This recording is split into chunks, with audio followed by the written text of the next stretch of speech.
Atlantis. Atlantis is the myth that shaped every lost kingdom that followed. First described by the Greek philosopher Plato in Timaeus and Critias, Atlantis was presented as a powerful empire beyond the Pillars of Hercules, near the modern Strait of Gibraltar. Plato described a civilization with advanced engineering, massive harbours, concentric canals, and immense wealth. At its height, Atlantis dominated the seas, its fleets controlled trade routes, and its resources allowed the city to reshape its own land. But the story was never about prosperity.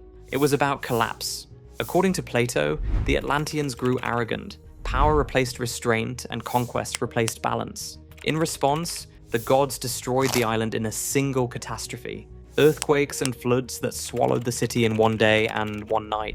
Whether Atlantis was history or allegory remains debated.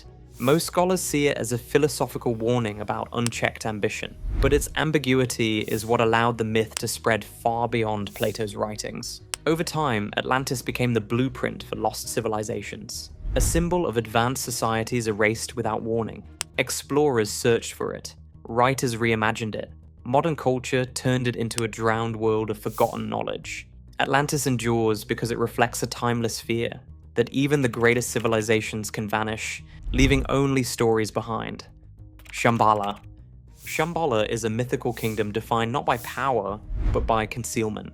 In Buddhist and Tibetan tradition, Shambhala is described as a hidden realm associated with the remote regions beyond the Himalayas. Unlike other legendary kingdoms, it is not known for wealth, conquest, or architecture. It is defined by enlightenment. Its people are said to live in harmony, guided by wisdom, compassion, and preserved knowledge. The most detailed accounts appear in the Kalachakra Tantra, where Shambhala is portrayed as a perfectly ordered society, protected from moral decay. It is not a place reached through travel or discovery, but through spiritual readiness. Shambhala is also tied to prophecy. When the world falls into chaos and corruption, a future ruler known as the Kalki King is said to emerge from Shambhala to restore balance and end the age of decline. Because of this, Shambhala exists less as a location and more as an ideal.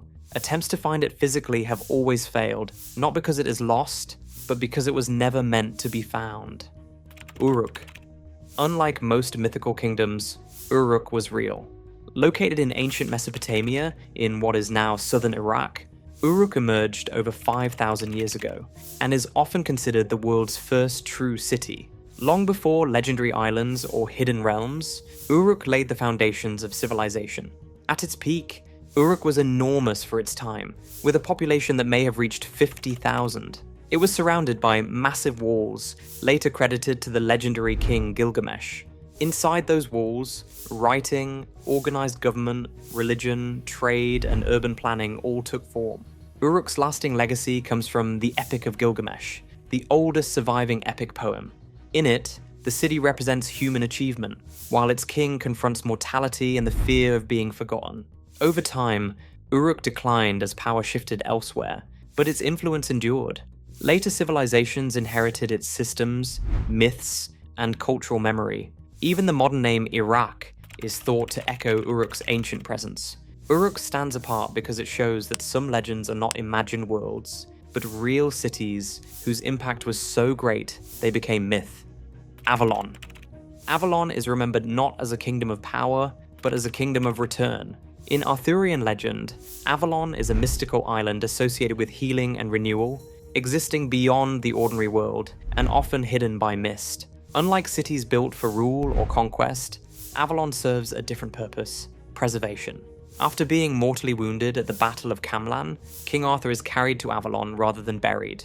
There, he does not die, but rests. Some traditions say he is healed by magical beings such as Morgan Le Fay, while others claim he sleeps, waiting to return when Britain needs him again. Avalon is also linked to Excalibur. In some versions, the sword is forged there. In others, it is returned to the island at the end of Arthur's life. In both cases, Avalon becomes the place where power is removed from the world, not destroyed. Over time, Avalon came to represent hope rather than dominance, a realm untouched by political collapse. Unlike Camelot, which falls apart, Avalon endures. Avalon persists because it embodies the belief that legends do not always end. Sometimes, they simply wait, El Dorado. El Dorado was never a kingdom to those who believed in it. It was a promise. The legend began in South America with reports of a ruler who covered himself in gold dust during ritual ceremonies before bathing in Lake Guatavita. To indigenous cultures, the ritual was symbolic. To Spanish explorers, it suggested unimaginable wealth. What started as a single figure quickly expanded. El Dorado transformed from a golden man into a golden city, then into an entire empire. Each failed expedition reshaped the myth, pushing it deeper into unexplored jungle and mountains. Unlike other mythical kingdoms, El Dorado was never destroyed. It survived by retreating. Every search that came up empty only strengthened belief that the treasure lay further ahead. The pursuit had real consequences. Expeditions devastated regions of South America, driven by the idea that infinite wealth was just beyond reach. Today, El Dorado no longer means a literal city of gold. It represents the ultimate prize, something endlessly chased and never found. The kingdom never existed, but the desire it created still does. Asgard. Asgard was not a hidden kingdom or a lost city. It was a fortress. In Norse mythology, Asgard is the realm of the gods, positioned above Midgard and connected by the Rainbow Bridge, Bifrost. It is described as a fortified domain of halls and walls, built to withstand constant threats from giants and chaotic forces. Asgard is home to the Aesir gods, including Odin and Thor. Each hall serves a purpose. Valhalla houses warriors chosen after death, while other halls belong to individual gods, forming a realm organized around cosmic roles rather than political power. Unlike many mythical kingdoms, Asgard is not eternal. Norse prophecy states that during Ragnarok, the final battle, Asgard will be destroyed, gods will fall, the bridge will break, and the world will burn before being renewed. That ending defines Asgard's meaning. The gods defend a realm they know will not last. Power is temporary. Collapse is inevitable. What matters is resistance in the face of it. Camelot. Camelot is remembered less as a place and more as an ideal. In Arthurian legend, Camelot is the court of King Arthur, a kingdom built on justice, honor, and equality. The Round Table symbolized a society where no knight stood above another, and authority came from moral leadership rather than fear or force. Arthur ruled as a unifying figure surrounded by knights such as Lancelot, Gawain, and Percival, each representing the virtues Camelot was meant to uphold. The kingdom's purpose was stability, a world where order replaced chaos, but Camelot depended entirely on human loyalty. Betrayal, forbidden relationships, and internal conflict slowly weakened the court. The affair between Lancelot and Queen Guinevere fractured trust, and rivalries eroded Arthur's authority. Unlike kingdoms destroyed by gods or disasters, Camelot collapsed from within. Its fall marked the failure of a perfect ideal in an imperfect world. Camelot endures because it reflects a timeless truth. Societies built on ideals alone are often undone by human nature. Tir na Nog. Tir na Nog is a kingdom where nothing decays. In Irish mythology, Tir na Nog is known as the land of eternal youth, a supernatural realm where aging, illness, and death do not exist. It is described as a place of beauty and abundance, existing beyond the ordinary world and reachable only through magical means. Unlike kingdoms built by gods or kings, Tir na Nog is entered through invitation.